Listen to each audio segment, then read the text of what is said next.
Hard work, plus patience, to some more of my sacrifice. I'm done waiting, told you that I wasn't playing. Now you hear what I've been saying. Dedication.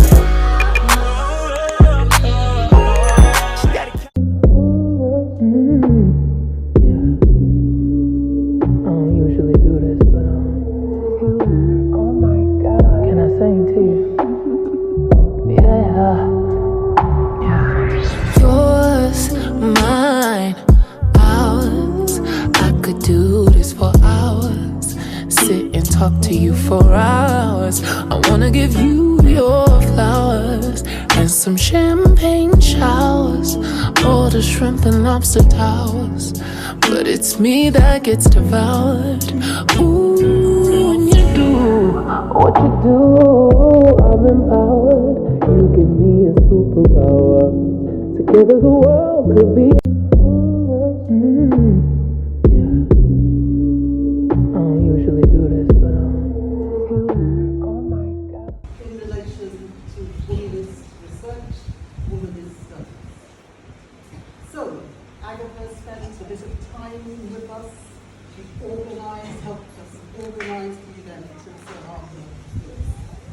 And what this was all about, black feminist research in that early stage, we realized that womanism and womanist research is indeed all about the black African diaspora. It's about the Caribbean. It's about the West Indians, talked about in this first publication. And there was an awful lot that we needed to do in terms of looking at first, second, third, fourth, fifth generations. So, as far as the Centre's work is concerned, this particular launch emerged at this online conference, which I could have spoken about. At this online conference, myself, Yolanda, colleagues, Titus, who sat right there, was actually present. The only male presence on this journey. And so there were certain projects, there were things that we needed to address. At this stage, I will come back to the thoughts around an online platform of this kind, which is in fact already in place in a particular way. But I'd like to talk to you about our first project. Our first project is very much about the Lucian legacy. How many of you have come across the Patterson family? And how many of you know the story of the Patterson gap? Anybody know anything about Leslie Land and that history of it?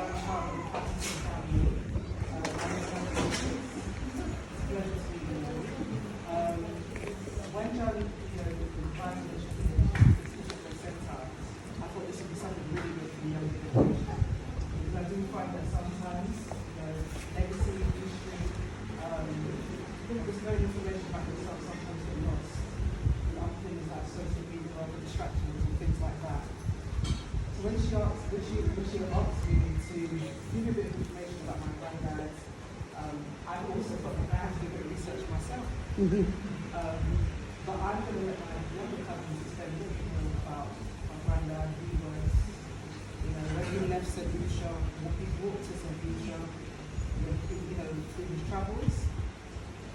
But one of the things I wanted to say today is that I think for me, the Women's Research Centre is a big opportunity for all of us. And when I go back to London, I was raving about it because I want to make sure that not only that I share information about my legacy, but the legacy of St. Lucia as well. So I'm not continuing boring with myself. I'll introduce you to my younger cousin, Shaniasartistry. Which gives them an indication, almost like a monograph of this particular journey. So there are particular events already shaping up. Live Places publication, we've taken a new way of actually distilling those stories from around the world. So this will be the first St. Lucian project, and this will be the first looking at something, as I say, it's probably known in folklore, or it's probably something which we recognise that we need to do something about right now. Otherwise, it's lost. Otherwise, the curiosity kills. This is very much about legacy, and it's something which I feel very proud to be part of. Not all the time do I want to keep writing about lifetime. Not all the time do I want to be, referring to those sort of, lonesome stories of racism in the UK. And somebody who's been with me on that journey, attending those events, somebody who sat over there, Arnie, can't even tell you what that journey means, because it is the same rhetoric, the same sorts of issues that young people perhaps face in America. It's the same discussion taking place. So we are here now on a different take. And I also want to say, oral narratives does take us a little bit back to the other wider issues in the community, such as health, the sorts of issues that women in particular, because it is a women's project, then we know that there are other stories, other way of dealing with issues. Learning in Women's Ways, some of you will remember, it speaks about the challenge of maintaining the issues, the ifs, the whys, why it is that we have some concerns which relate to patois, which relate to how it is a challenging situation, a challenging issue to deal with in Black British lives at one time. But now we have a very open agenda where we can talk about things. We can also talk about the sorts of health issues that we face and why it is that we experience particular things. So the project is taking a different form. It's not just about formal higher education. It's not just about the struggles that we face in the academy. It's a lot more. And so somebody like Eureka, who's spending an awful lot of time looking at natural healing, actually looking at ways that we can get our message out, our message across to others. This particular centre will be going a lot further. It's not just about Black women's rights, as was the traditional way of thinking about this. The conversation is much wider. And because it is intergenerational, we do know that the young people who are speaking to us are people who are perhaps 10, 15, 20 times more astute than we were, say, 40 years ago. So we are really benefiting from that close working relationship. So I do want you to look out for this project. I want you to look out for the next publication that comes out that relates very much to something very different. Listening to men in particular talk about their stories, their journey. For the first time, these forums will share those commitments from brothers in the struggle. So what I will do, I hope for some of you, I will share email addresses. I will have an opportunity to encourage some of you to go online a little bit more, to join in the conversation, to learn a little bit about why it was very hard for us to deal with that kind of mixing with our African heritage.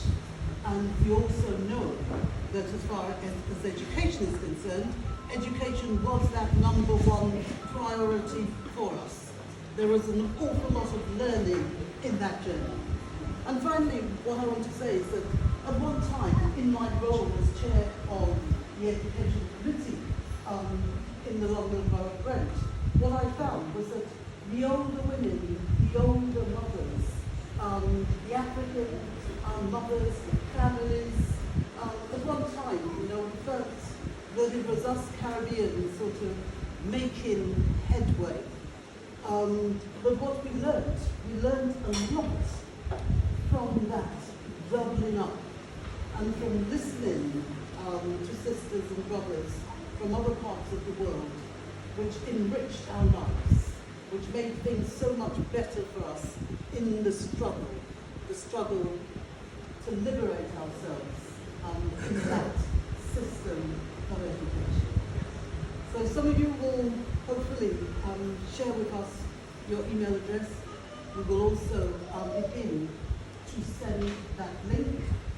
In 6 months' time, we will be holding a formal launch of the new publication, which is around doing womanist research.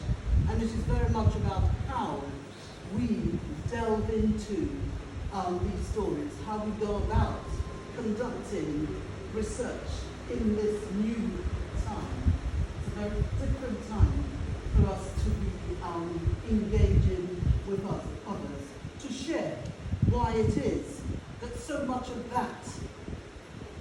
that being, going, picking oneself up and going to Africa, yes, going to the Gambia, making a life, and then what transpired. So, for example, what the son of Charles Luther Patterson, what became of the son, what became of the grandchild, and what is becoming of the great-grandchild. So thank you all very much for coming. This is a soiree which is about really having a good time. And so the music is going to be back on. We've got food to be had. Thank you very much. I'd like to take time to thank Yolanda, take time to thank Agatha, take time to thank the Patterson family in particular. Thank you very much for your time. Hard work, plus patience, to some more of my sacrifice. I'm done waiting. Told you that I wasn't playing. Now you hear what I've been saying. Dedication.